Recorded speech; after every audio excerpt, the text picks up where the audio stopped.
Hello दोस्तों, स्वागत है आप सभी का मेरे इस यूट्यूब चैनल में। दोस्तों, आज मैं बात करूंगा इस्लाम धर्म पे। उनके जो त्यौहार हैं, अभी जो ईद बीता, रोज़े बीते, रमज़ान का महीना बीता, उस पर बात करते हैं। क्योंकि दोस्तों, मैंने काफ़ी करीब से जो इस्लाम धर्म के मानने वाले लोग हैं उनके साथ रहा हूँ। मेरे यार दोस्त भी हैं। मैं तो कहूँ कि मेरी प्राथमिक शिक्षा जो 5वीं तक शिक्षा है, मेरे गांव के ही प्राथमिक विद्यालय जो कि उर्दू स्कूल था उसी में हुई है। इसलिए मेरे काफ़ी दोस्त भी मुसलमान हैं। और उस समय त्यौहार का, उनके रोज़े का, उनके ईद का एक अलग अर्थ होता था। जैसे कि हिंदू धर्म में होता है, त्यौहार आते हैं जाते हैं, उसी प्रकार उनके धर्म में भी ये जो रमज़ान का महीना आता है, रोज़े लोग रखते हैं, ईद मनाते हैं, बहुत सुंदर लगता था। लेकिन काफ़ी चीज़ें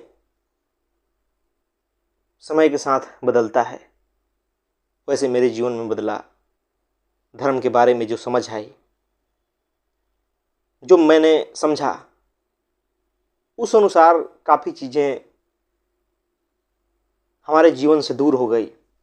काफ़ी बातें समझ आ गई, जिससे कि पता चला कि जो भी लोग धर्म के नाम पर ये क्रियाकलाप करते हैं, जो संस्कार मानते हैं, जो त्यौहार मनाते हैं, उसका वास्तव में कुछ महत्वपूर्ण अर्थ है नहीं। लोग सिर्फ परंपरावश, सिर्फ मान्यतावश वैसा करते जाते हैं और उसके लिए बहुत सारे कष्ट उठाते हैं, बहुत सारे खर्चे करते हैं। और ऐसा मैं अक्सर अपने दोस्तों के साथ देखता हूँ। गांव में जो मुसलमान लोग हैं उनके साथ देखता था, और अभी भी वो चीज़ जारी है। लोग पूरे रमज़ान के महीने में उपवास रखते हैं। शाम को वो अपना उपवास तोड़ेंगे और लोग सूख के कांटे हो जाते हैं। अभी इतनी गर्मी की महीना हो रहा है, उसमें वो लोग उपवास रखेंगे, और ये काफ़ी दिनों से चला आ रहा है। अभी मैं गांव गया था, तो मेरा एक दोस्त है, परम मित्र है, तो वो भी रोज़े रखता है, तो उससे बातचीत हुई। लेकिन मैं जहाँ तक देखता हूँ कि उनके जीवन में कुछ परिवर्तन नहीं हुआ। धर्म को लेके, जीवन को लेके वहीं के वहीं पुराने मान्यताएं चली आ रही है, और आज भी वो लोग ऐसा कर रहे हैं। और ऐसा शायद इसलिए होता है क्योंकि न हमें चीज़ों को जानने में रुचि होती है, न धर्म को जानने में रुचि होती है। हम चुपचाप आंख मूंद करके वहीं सब करते आते हैं, जो कि हमारे पूर्वजों ने बताया। चाहे वो गलत हो, सही हो, उससे कुछ फ़ायदा हो रहा हो या नहीं हो रहा हो। और जो लोग इस प्रकार भूखे रह करके, उपवास करके महीने दिन तक अपना त्यौहार मनाते हैं, अल्लाह के नाम पे जो रोज़े रखते हैं, उनके जीवन में भी कहीं कोई परिवर्तन दिखाई देता नहीं है। न उनके चेहरे पर शांति दिखाई देती है, न भीतर से आनंद दिखाई देता है, न सुखी दिखाई देते हैं। उनके जीवन में भी सब चीज़ वहीं चलता रहता है। बस एक मान्यता है, एक त्यौहार है, उसको वो मना लेते हैं। भले काफ़ी खुशियाँ मनाएं, जुलूस निकालें, हर दिन 5 बार नमाज पढ़ें, लेकिन इससे आपके जीवन में असल में परिवर्तन क्या हो रहा है, मेन बात यह है। पर यह देखने को मिलता नहीं है, कहीं भी नहीं मिलता। अगर मिलता तो उनकी सोच, उनके विचार वहीं के वहीं नहीं रहते। और अगर जो व्यक्ति थोड़ा भी समझ रखता तो साफ साफ देखता कि इन रोज़े रखने से, अपने शरीर को कष्ट देने से कहीं कोई फ़ायदा भी नहीं होने वाला है, और न हो रहा है, कुछ भी फ़ायदा नहीं होने वाला है। लेकिन चूंकि मान्यता है तो लोग करते जाते हैं। हम समझते नहीं कि समय के साथ आदमी को बदलना चाहिए। जो रीति रिवाज बने थे वो पता नहीं किस कारण किसी ज़माने में बने थे। लेकिन अगर आज हम पढ़े लिखे होकर, शिक्षित होकर भी वही सब रीति रिवाज आंख मूंद के पालन कर रहे हैं, भले उससे कोई फ़ायदा हो या ना हो, तो क्या फ़ायदा। हम उसी प्रकार अंधविश्वासी रहेंगे, उसी प्रकार कष्ट सहेंगे, उसी प्रकार अपने जीवन को समस्याओं में डालेंगे। और ऐसा अक्सर होता है, मैंने उनके जीवन को देखा है। तो इसलिए मुझे बड़ा दुख होता है ये देख करके कि आदमी के जीवन में परिवर्तन क्यों नहीं होता।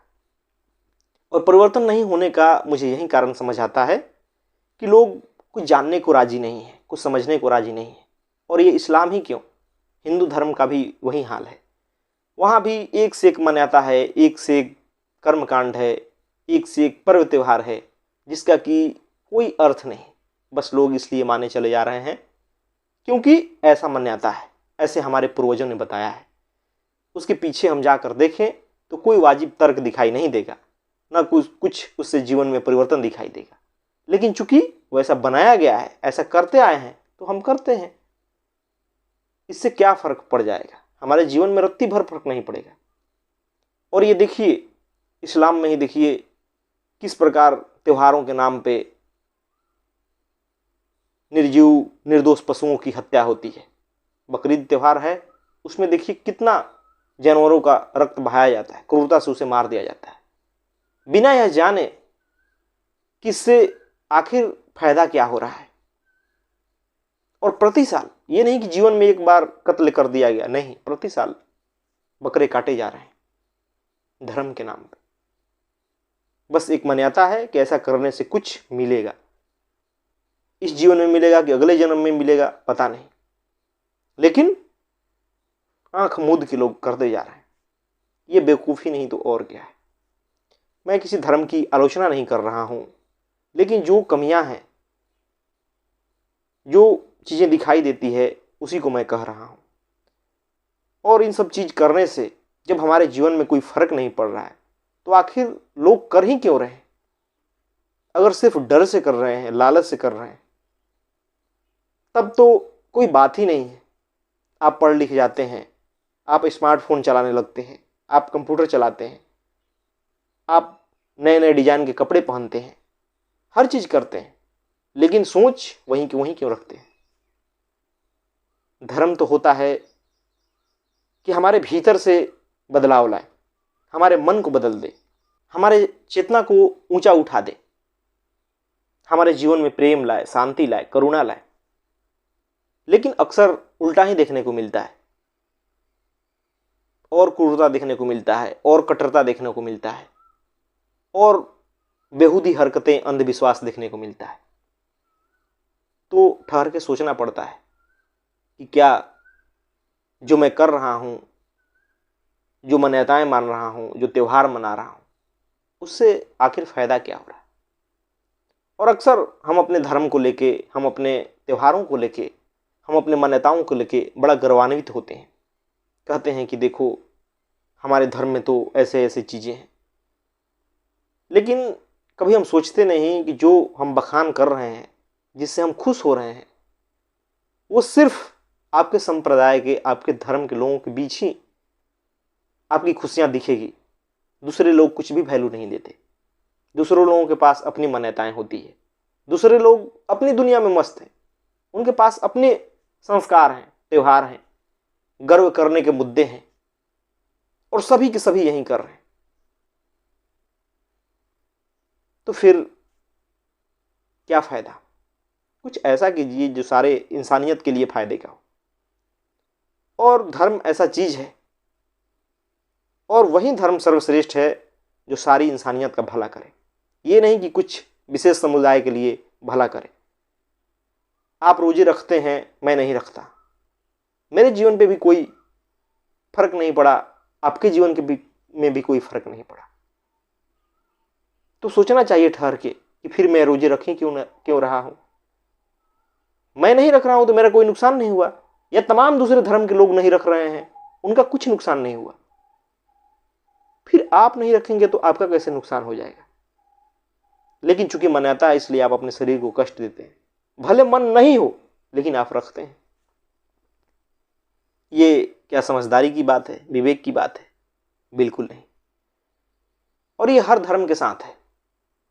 जो भी आप करते हैं, चाहे जिस धर्म के हों, चाहे जिस विचारधारा के हों, अगर जो आप करते हैं वो दुनिया के तमाम लोगों पर लागू नहीं होता तो समझ जाइए कि वो किसी काम का नहीं है, वो कोई सच्ची बात नहीं है, वो सिर्फ झूठ है, सिर्फ मान्यता है, सिर्फ संस्कार है। कोई बात लागू होता है तो हर व्यक्ति पर लागू होगा, नहीं लागू होगा तो किसी पे नहीं लागू होगा। और जब बात अध्यात्म की आती है, जब बात स्वयं को जानने की आती है, जब बात मन की आती है, विचार की आती है, तो यह देखा जाता है कि सभी के पास मन है, सभी के पास विचार है। सभी को खुद को जानना चाहिए क्योंकि सबके पास इच्छाएं हैं, सबके पास दुख है। चाहे किसी धर्म का क्यों ना हो, उसके पास दुख है, उसके पास सपने हैं, इच्छाएं हैं, लालच है, डर है। और अगर इसकी मिटाने की बात हो कि जीवन से डर कैसे मिटाया जाए, जीवन से दुख को कैसे मिटाया जाए, जीवन में शांति और मस्ती कैसे आए, तो दुनिया के हर व्यक्ति पे लागू होगा, चाहे वो किसी धर्म संप्रदाय का क्यों ना हो। और हमें उसी बात को प्राथमिकता देनी है।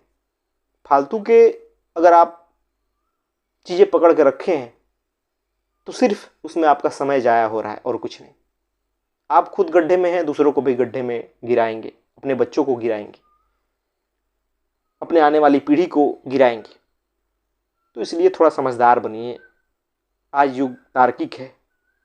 आप किसी मान्यता को पकड़ के ज़्यादा दूर तक नहीं चल सकते, क्योंकि जब भी आप किसी मान्यता को पकड़ेंगे तभी कोई सामने होगा जिसकी मान्यता कुछ अलग होगी, फिर विरोध उत्पन्न होगा, फिर लड़ाई झगड़े, दंगे फसाद, तमाम तरह के संघर्ष समाज में उत्पन्न होते हैं। और अभी देखिए ना, दुनिया में ही किस प्रकार युद्ध हो रहे हैं। वो क्यों हो रहे हैं? सिर्फ नासमझी के कारण। कुछ लोगों ने कुछ मान्यताएं पकड़ रखी है, कुछ ने कुछ मान्यताएं पकड़ रखी है। किसी के पास आत्मज्ञान नहीं है, कोई स्वयं को नहीं जानता, कोई मन की चाल नहीं समझता, बस समझता है तो अहंकार को। और अहंकार हमेशा अपने आप को ऊंचा दिखाना चाहता है, दूसरे को नीचा दिखाना चाहता है। और वही धार्मिक अहंकार भी कर रहा है। इसलिए एक देश दूसरे देश से लड़ रहे हैं, एक समाज दूसरे समाज से लड़ रहा है, एक पार्टी दूसरे पार्टी से लड़ रहा है। इससे इंसानियत का सिर्फ नाश होगा, कहीं भलाई नहीं होगा। इसलिए आप जिस भी धर्म के हों, रुकिए, सोचिए, देखिए कि आप जो कर रहे हैं क्या उससे पूरी मानवता को, पूरी इंसानियत को कोई फायदा है, या सिर्फ पढ़ाया गया है कि नहीं इससे तो आपको ही फायदा होगा, या तो सिर्फ यह आपके लिए है। आप हिंदू हों तो आपके लिए, आप मुसलमान हों तो आपके लिए। आप इतने रोजे रखोगे तो आप जन्नत में जाओगे, आप ऐसे ऐसे काम करोगे रमज़ान के महीने में तो आपको ये फ़ायदा होगा। तो ये सब बेवकूफ़ी भरी बातें हैं। हर दिन वो कार्य किया जा सकता है, कहीं कोई सीमा नहीं है। जिसे कुछ करना है इंसानियत के लिए, मानवता के लिए, अल्लाह के लिए, परमात्मा के लिए, किसी दिन कर सकता है, कभी भी कर सकता है, कोई रोक टोक नहीं है। तो ये बातें तभी समझ आएगी जब आप विवेकपूर्ण सोचेंगे, विचार करेंगे, जब सच को जानने की कोशिश करेंगे। नहीं तो जीवन भर मान्यताओं में, जीवन भर ऐसे ही उटपटांग हरकतों में समय गुजर जाएगा और फिर मिलेगा क्या? कष्ट, दुख, डर, तमाम तरह के सामाजिक संघर्ष, मानसिक उलझन, जो कि हर व्यक्ति के जीवन में देखने को मिलता है, चाहे वो किसी धर्म का क्यों ना हो। तो इसलिए ठहर के सोचिए, विचारिए, क्या जरूरी क्या है। ये तमाम तरह की मान्यताएं जिसका कोई पता नहीं है कि क्यों किया जा रहा है, उससे कुछ फायदा हो भी रहा है या नहीं हो रहा है, या स्वयं को जानना, कि मैं हूँ क्या, विचार क्या है, मन क्या है, मन की चाल क्या है, मन बनता कैसे है, अहंकार से जीवन में हानि कैसे हो रही है। और अगर आप विचार पूर्वक इस बात को देखेंगे तो आपको साफ साफ समझ आएगा कि जीवन को ऊंचा उठाने के लिए, जीवन से दुख को दूर करने के लिए, समाज में शांति लाने के लिए जरूरी है स्वयं को जानना, अपने विचारों को देखना कि विचारों के केंद्र में क्या है, अपने मन की गतिविधि को समझना। यही काम आएगा, यही इंसानियत को बचाएगा। नहीं तो इंसानियत, मानवता विनाश के कगार पे खड़ी है। तो थोड़ी विवेकपूर्ण बनिए, थोड़ा तार्किक बनिए,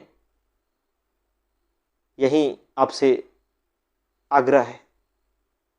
अगर मेरी बातों से आपको दुख पहुंचता है तो मैं क्षमा चाहता हूं, लेकिन जो सच है वही मैंने बोला है।